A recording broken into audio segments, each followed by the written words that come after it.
ഇന്ന് കർക്കിടക മാസത്തിലെ കർത്തവാവാ. മോഹൻ ടെൻഷൻ അടിക്കണ്ട. ജീവിതം മുഴുവൻ ഇരുട്ട് കയറിയ രാമുവിന്റെ കഥയല്ലേ ഇത്.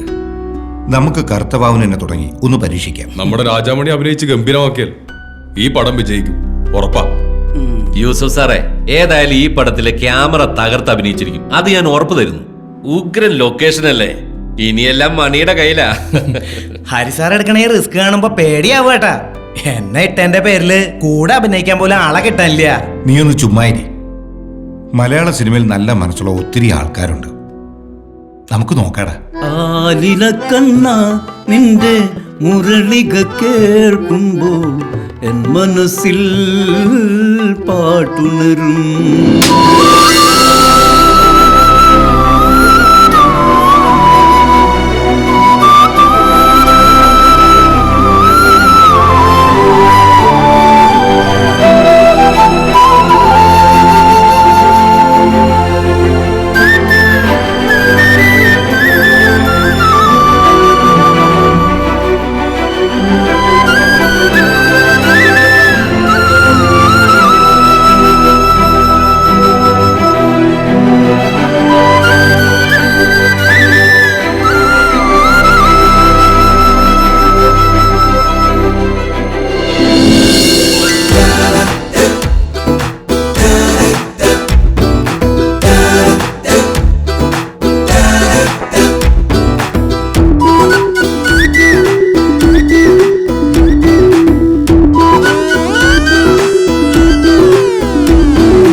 ഇല്ലാതെ ഇങ്ങനെ ഒരു വിജയം ആരും പ്രതീക്ഷിച്ചില്ല.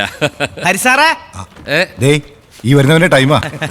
സാറേ എന്താടാ പണി, സന്തോഷമായോ? സന്തോഷം ആയില്ലെന്നോ? ഇനി എനിക്ക് മരിച്ചാലും കുഴപ്പമില്ല സാറേ. അയ്യോ, മരിച്ചേക്കല്ലേ? അതെന്താ സാറേ? എനിക്ക് നിന്നെ വെച്ച് കുറെ പടം എടുക്കണം. സന്തോഷം കൊണ്ട് എനിക്കിപ്പോ ചാവണമെന്ന് പറഞ്ഞ് കിടക്കാ സാറേ ഇവനിപ്പോ. ഒത്തിരി നന്ദിയുണ്ട് സാറേ. ശരിക്കും നിന്നോടാ നന്ദി പറയേണ്ടത്. ഞാൻ പ്രതീക്ഷനേക്കാൾ നീ കസറി. സാറേ, എല്ലാരും പറയണത് നമ്മളീ പടം അവാർഡിന് അയക്കണോന്നാ.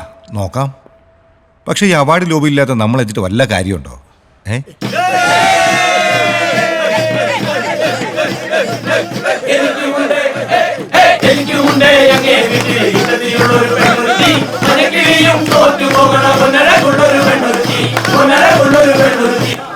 ഇതുവരെ എഴുതി തീർന്നില്ല. മൊത്തം തെറ്റാണല്ലോ.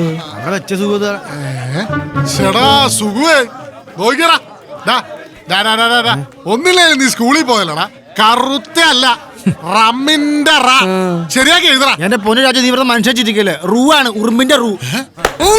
തീരുമാനിക്കണം, ഞാൻ കാണിച്ചുതരാം. സുഖം നീ കറക്റ്റായിട്ട് എഴുതടാ. എടാ ഇറാണിത്, അങ്ങനെ നമ്മൾ പറയുമ്പോ അങ്ങനല്ലേ, കറുത്ത. ഇപ്പോഴാണ് ശരിയായത്. സുഖം ഇങ്ങനെ ചന്ദ്രക്കലിട്ടാണ് റമ്മിന്റെ ഇന്നത്തെ മീൻ എന്റെ വകയാ. ആയിക്കോട്ടെ. ഇത് ഏത് വീരദോഷിയാണ് എഴുതിയേക്കുന്നേ? ഇവന്മാരെ സ്കൂളിൽ പോയിട്ടില്ല, നീ 5ാം ക്ലാസ് വരെ പോയതല്ലേ. കുറുപ്പിന്റെ റൂ, കറുത്ത മുത്ത്, ഇതാടാ ശരി. അതെ, ഞങ്ങളല്ല കാശ് തരുന്നത്, ഞങ്ങള് പറയുന്ന പോലെ എഴുതിയാ മതി. റമ്മിന്റെ അതാ ശരി. എടാ ഇങ്ങനെയാണ് റമ്മിന്റെ നിന്റെ അമ്മയുടെ തല എന്നെ കൊണ്ട് പറ്റുന്ന ഉണ്ടാക്കാനൊന്നും. മണിക്ക് ഫോൺ വന്നു, വേമ്പാ. നീ ഇത് എഴുതിയിട്ട് പോയാ മതി. കുറുപ്പിന്റെ റൂ, കറുത്ത മുത്ത്.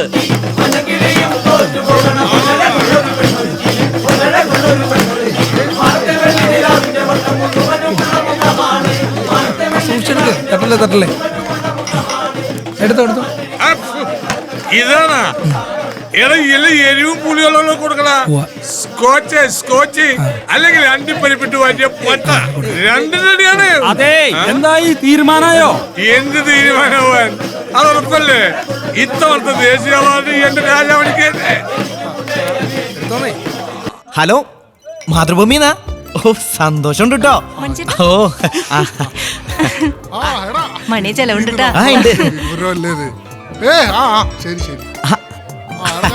നമ്മളൊക്കെ പാവങ്ങളല്ലേ, നമുക്ക് അവാർഡ് കിട്ടുമെന്ന് പറഞ്ഞാ അതൊരു സന്തോഷം തന്നെയാ. ഓ, ഇങ്ങടേക്കോ? ആയിക്കോട്ടെ. ഡാ, ഈ പത്രക്കാരെ കൊണ്ട് തോറ്റു. അവരെല്ലാം കൂടെ ഇങ്ങോട്ട് പറഞ്ഞു. നീ ഒന്ന് നോക്കിക്കോണേ. എടാ ആ കാര്യം ഞാൻ ഏറ്റ്. ആ നീ ഒരു കളർഫുൾ ഡ്രസ് എടുത്തിട്ടാ നോക്ക്. ടിവിയിലും പത്രത്തിലൊക്കെ വരാനുള്ളല്ലേ. എടാ മണി, ഈ ദേശീയ അവാർഡ് എന്ന് വെച്ചാല് എത്ര കിട്ടും? ഒരു 19 ലക്ഷം കിട്ടും. 25,000 എന്നാ പറഞ്ഞേ. 25,000? ആ ഇന്നത്തെ ചെലവ് 3-4 ലക്ഷം രൂപ വരും. ഈ അവാർഡ് എന്ന് പറയുന്നത് ഒരു അംഗീകാരല്ലേ, കാശല്ലല്ലോ വലുത്. പറഞ്ഞാല് മണിച്ചേട്ടാ ദാ ഹലോ ഹലോ. ഇത് പൊളിച്ചുട്ടോ.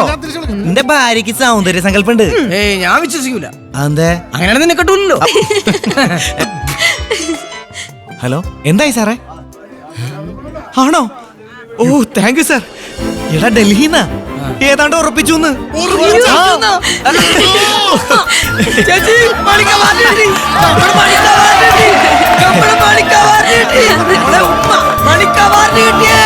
ഒരുത്തന് റമ്മിന്റെ റാ, ഒരുത്തന് ഉറുമ്പിന്റെ റു. പഠിക്കാൻ ആര് പറഞ്ഞിട്ടാണ് ഇങ്ങനെ എഴുതിയത്? പറയടാ. കുഴഞ്ഞല്ലോ ഈശ്വര. രാമപ്പന് കുറുപ്പിന്റെ റൂ ആണോ അതോ റമ്മിന്റെ റായാണോ വേണ്ടത്? നിന്റെ അപ്പന്റെ അപ്പന് റാ ഇല്ല രാമപ്പ. എന്റെ മോനെ കറുത്ത മുത്തുന്ന എഴുതാൻ ആരടാ പറഞ്ഞത്? കറുത്തതല്ലേ? കറുത്തതല്ലേന്നാ? വെളുത്ത വെളുത്തതാ. കാശ് ഞാനല്ലേ എഴുതടാ. എന്റെ പെരുങ്കാളിയമ്മേ, ഈ രാജാമണിക്ക് അവാർഡേ കിട്ടണ്ടായിരുന്നു.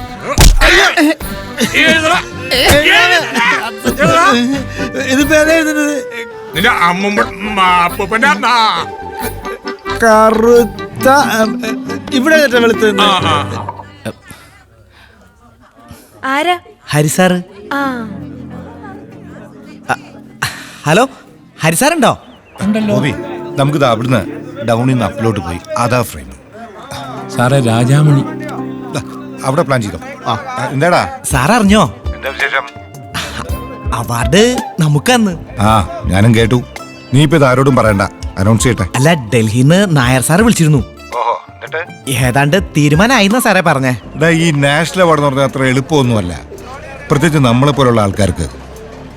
മിമിക്രി ആണെന്ന് പറഞ്ഞ ഒരിക്കൽ സ്റ്റേറ്റ് അവാർഡ് റിജക്ട് ചെയ്ത് അറിയാലോ. അത് മറക്കണ്ട സാറേ. ഞങ്ങളിവിടെ ആഘോഷമൊക്കെ തുടങ്ങി. സാറ് വരുമോ?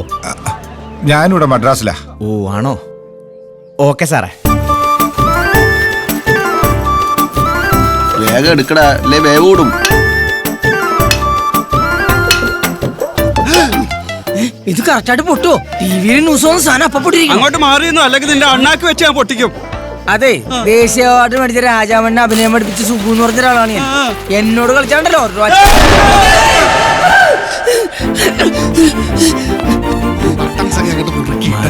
ടി വി കാണിച്ചോ? എന്തുകൊണ്ട് കോലാണ്? എന്താടാ ഇത്? എന്താ ഞാൻ മേടിക്കട്ടുന്ന ഒരു ഷോക്കിയാ. എവിടെ നിന്റെ മോത്ത? ഇത്രയ്ക്ക് ആഘോഷമൊക്കെ വേണം. വേണം മച്ചാനെ, നീ പേടിക്കണ്ട. ഇത് നമ്മൾ കിടുക്കും. ചാലക്കുടി മാത്രമല്ല, കേരളം മൊത്തം നിന്ന് ഞെട്ടും. ഞെട്ടും ചിലപ്പോ ഞൊട്ടും. അഭിനയം അറിയില്ലെന്നും പറഞ്ഞ് സ്റ്റേറ്റ് അവാർഡ് അവസാന നിമിഷം തെറിച്ചു പോയി ഓർക്കുന്ന നല്ലതാ. നീ ഇത് കുടിക്കണ്ട പാട്ടി. എടാ, ഈ സ്റ്റേറ്റ് അവാർഡ് പോലത്തെ പീക്കിരി അവാർഡ് അല്ല, പിന്നെ ദേശീയ അവാർഡാണ്. വിവരമുള്ളവർ കൊടുക്കുന്ന അവാർഡ്. ദേശീയ അവാർഡ്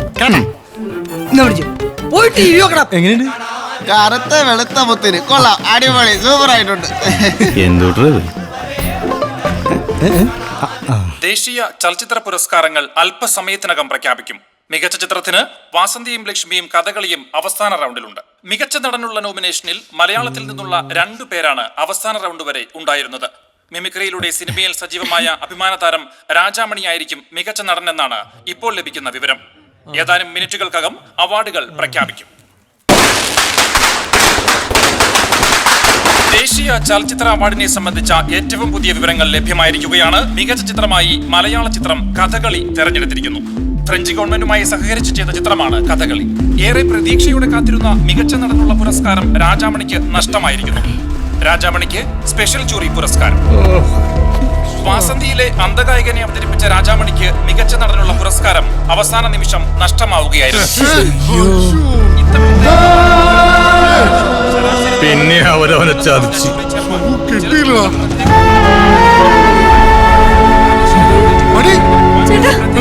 ചേട്ടാ